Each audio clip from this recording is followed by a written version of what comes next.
कथा हमें बहुत याद आती है। वृंदावन में एक संत के मुख से हमने सुनी थी। वृंदावन में महाराज जी एक संत रहते थे जिन्हें जज साहब कहते, नाम था उनका जज साहब।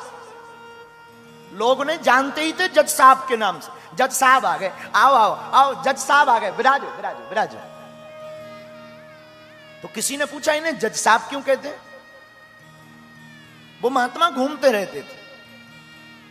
तो एक साधु बोले दरअसल इनको जज साहब इसलिए कहते हैं कि कुछ दिन पहले ये जज ही थे, अब साधु बन गए।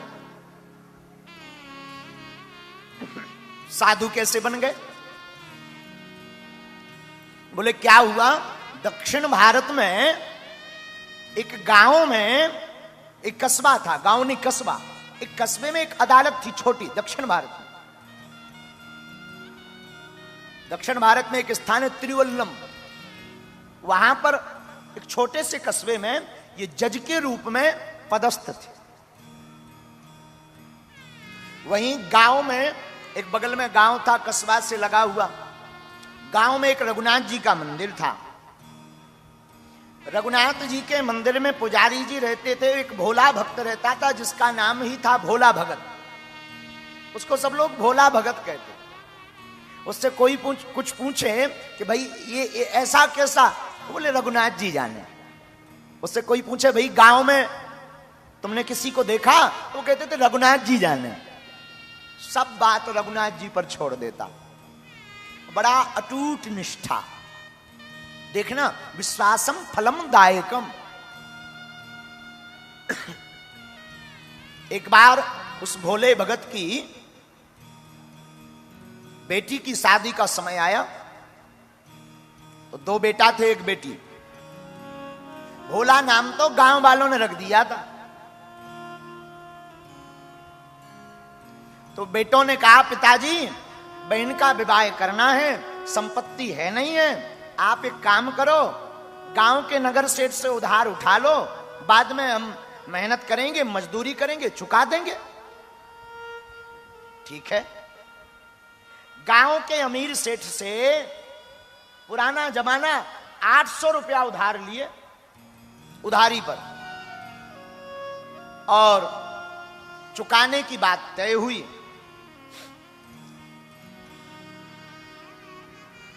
सेठ ने एक कागज लिया, उस पर लेखनी की, दस्तखत कराए, तो अंगूठा किया उसने।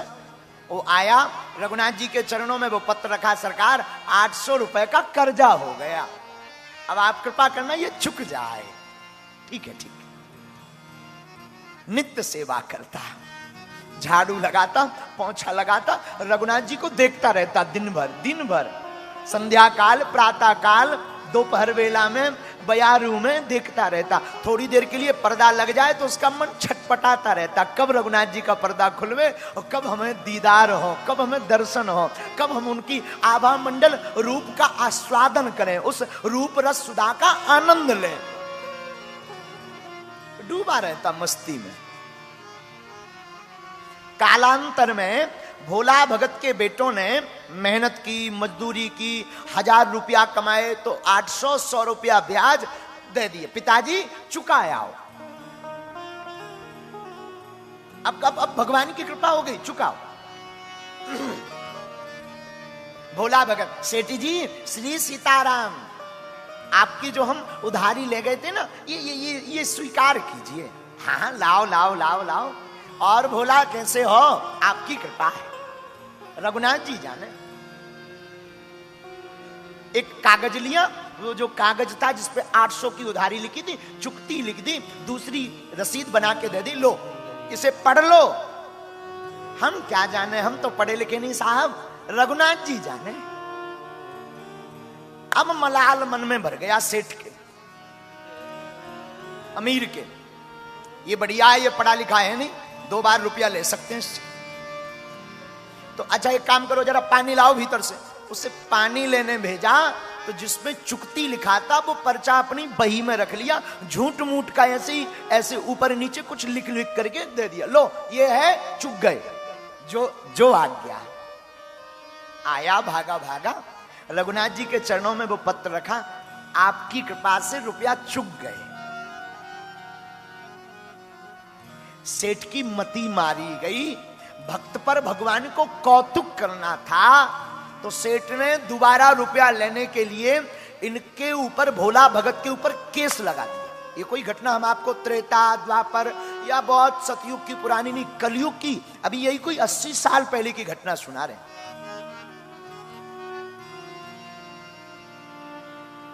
और वो केस इन्हीं जज साहब की अदालत में गया। तो जज साहब ने बुलवाया, तो अदालत में वह भोला भगत हाजिर हुआ। भोला भगत हाजिर हुआ तो जज साहब ने पूछा, क्यों भाई, आपने सेठ जी के रुपया लिए? जी सरकार। जी हुजूर, हमने रुपया लिए। अच्छा, तो आपने चुकाए नहीं? सरकार, हमने चुका दिए, ब्याज सहित सूद सहित चुका दिए। लेकिन सेठ जी ने तो अपने वकील से कहलवाया कि आपने रुपया नहीं दिए। अच्छा, एक बात बताओ। भोला भगत रोने लगा, सरकार, हमने तो चुकाए हैं। चलो चलो, रो मत। आपने जब रुपया दिए तब कोई वहां था तीसरा? बोले, हुजूर, और तो कोई ना नहीं था, रघुनाथ जी और हमारे और सेठ जी के अलावा कोई चौथा नहीं था। जज साहब को लगा रघुनाथ जी कोई गांव का आदमी है, तो गरीब दशा देखकर, शरीर की दशा देखकर, अच्छा ठीक है तुम जाओ, दोबारा फिर गवाही होगी, फिर आना। तो अपने ही रुपयों से जज साहब ने एक संबंध निकाला रघुनाथ जी के नाम से। डाकिया संबंध लेकर के गांव में आया। अब भगवान की ऐसी कृपा कि उस गांव में रघुनाथ नाम का कोई व्यक्ति नहीं। तो किसी ने कहा कि यहां पर रघुनाथ नाम से तो कोई नहीं रहता, पर रघुनाथ जी का एक मंदिर है। तो वो पत्र पहुंचाने वाले ने कहा कि वही मंदिर ही बताओ, वहीं दे आए। मंदिर में पुजारी जी बाहर बैठे बैठे सीताराम सीताराम सीताराम सीताराम जप रहे थे, बड़े भावपूर्वक सीताराम नाम का कीर्तन कर रहे थे। तो कहा कि रघुनाथ जी का मंदिर यही है? पुजारी जी ने कहा, हाँ मंदिर तो यही है, ये संबंध आया है, हस्ताक्षर करो। अब पुजारी जी ने सोचा कि जब भगवान ने संबंध बुला ही लिया तो हम क्यों रोड़ा बने। उन्होंने लिए सो हस्ताक्षर कर दिए। उन्होंने लिया सो राम जी के चरणों में संबंध रख दिया। राम जी की तरफ देख के बोले, सरकार, आज तक फूल माला पुष्प वस्त्र बहुत आए, आपके पास संबंध पहली बार आया होगा, इसे भी स्वीकार करो। और संबंध को जैसे ही रखा तो बाद में उस केवट भोला से पूछा कि भाई भोला, एक बात बताओ, तुमने रघुनाथ जी का नाम क्यों लिखवाया? तो भोला भगत बोला, हमारा इनके अलावा है कौन, हम किनका नाम लिखवाएं? अब तो आंखें भर आई भोला की। भोला को पूरी बात पता लगी, पुजारी जी को पता लगी, तो संबंध में लिखा था अमुक तारीख को उपस्थित होना है। अब तो हाथ जोड़कर भोला रोने लगा, प्रभु की तरफ देखे, हरि बिना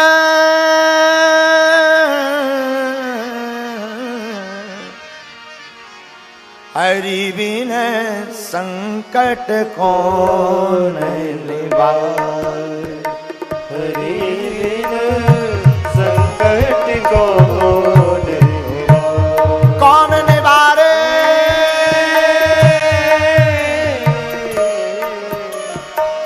कौन निवारे, कौन निवारे।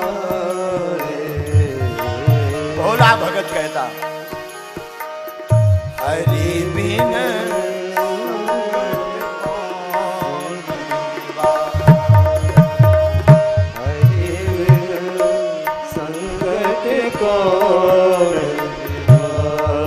रघुनाथ जी, साधनहीन मलिन दीन में, साधनहीन मलिन दीन में, जाऊं के ही के द्वारे,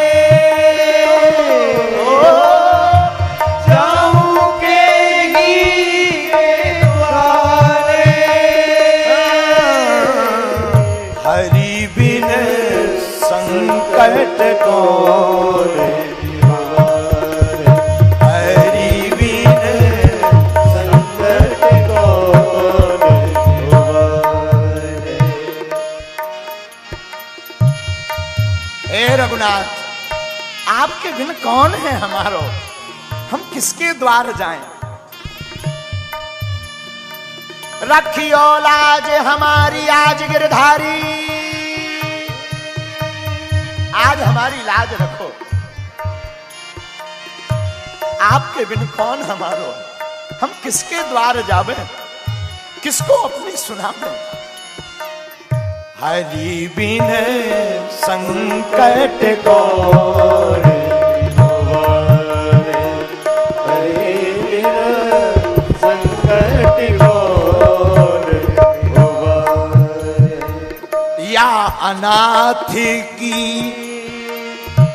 लाज आज प्रभु, या अनाथ की लाज आज प्रभु, है रघुनाथ सहाय।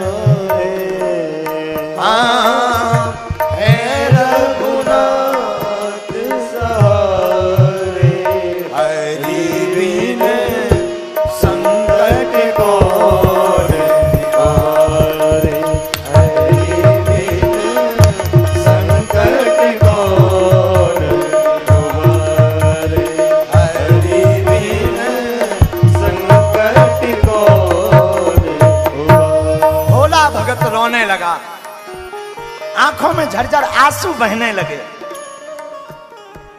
समय आ गया जिस दिन गवाही प्रस्तुत होनी थी।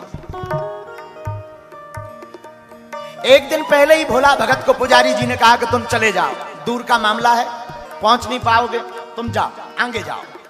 उसने अपना कपड़ा पड़ा लिया, अपना सामान लिया, भगवान रघुनाथ जी की तरफ देखा, प्रणाम किया, आंखों में आंसू भरे, दीनहीन बेचारा कपड़ा लेकर के चला गया। एक दिन पहले ही दूर का मामला, रात भर अदालत के बाहर सोता रहा। सुबह हुई, प्रातः काल हुई। आज पुजारी जी ने रघुनाथ जी का दिव्य श्रृंगार जल्दी कर दिया, सुबह शीघ्र जल्दी भगवान को स्नान ध्यान करवाया, पूजा पाठ की, वस्त्र वस्त्र पहनाए, तिलक चंदन लगाया और कहा सरकार आज आप पहली बार बाहर जा रहे हो, मूर्ति की पूजा करके पहली बार बाहर जा रहे हैं, जल्दी भोजन बनाया, भूखे रहेंगे, वहां पता नहीं अदालत में कितना टाइम लगेगा। और आंखों में आंसू भर के पुजारी जी बोले याद रखना उस भोले भगत का आपके अलावा कोई नहीं है, और सब आपके अलावा कोई नहीं है, आप भूल मत जाना। आहा, जैसे ही भोला भगत अदालत प्रारंभ हुई और जैसे ही जज साहब कुर्सी पर बैठे तो फाइल उठाई और फाइल उठा करके केवट भोला भगत को बुलाया तो वो कटघरा में आकर खड़ा हो गया। और जैसे ही कटघरा में खड़ा हुआ तो जज साहब ने पूछा, हाँ भाई भोला भगत जी कहाँ हैं तुम्हारे रघुनाथ जी, गवाह कहाँ हैं? हाथ जोड़ के बोला वो तो सब जगह हैं, यहीं कहीं होंगे, सब जगह यहीं कहीं होंगे, बुलवाओ। जज ने चपरासी से कहा, हाँ भाई बुलाओ जरा रघुनाथ जी को। रघुनाथ हाजिर हो, रघुनाथ हाजिर हो, हाजिर हो रघुनाथ, ऐसे 3 नारे जो लगाए हैं। तो चपरासी बाहर तक आया और चिल्ला करके बोला, रघुनाथ हाजिर हो, रघुनाथ हाजिर हो, रघुनाथ हाजिर हो।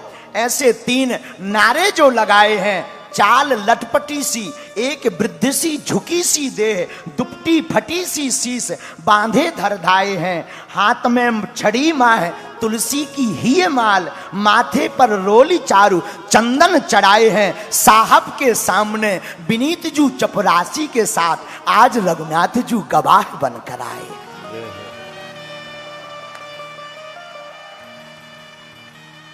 आज रघुनाथ जू गवाह बनकर आए। हाथ में एक छड़ी लिए हुए, कपड़ा फटे से भगवान पहने, मस्तक पे चंदन भगवान लगाए, शरीर कांप रहा। और चपरासी ने आवाज लगाई, रघुनाथ हाजिर हो। तो आवाज दूर से, आ रहे आ रहे आ रहे। साहब के सामने विनीत जू चपरासी के साथ आज रघुनाथ जू गवाह बनकर आए। आकर रघुनाथ जी जो दुनिया के दाता हैं, वो आज कटघरे में खड़े भये।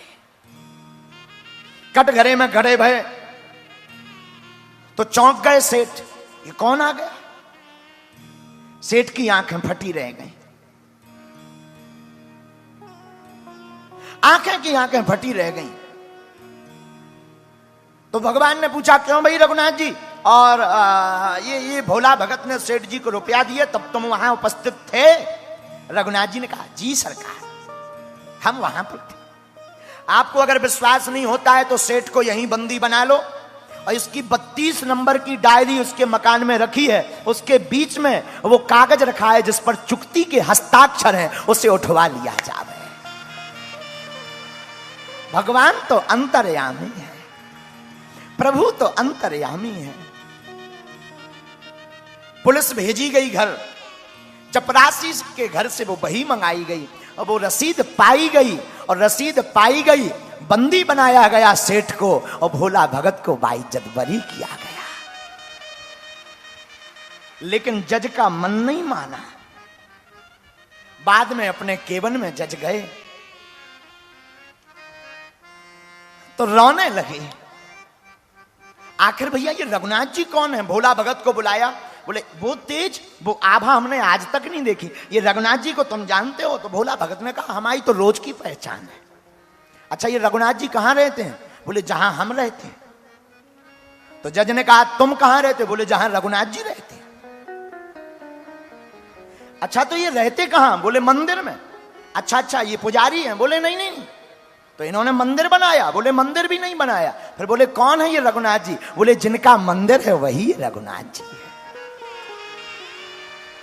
और जैसे ही इतना कहा तो शिव शारद नारद शेष गणेश के नहीं ध्यान में आते रहे।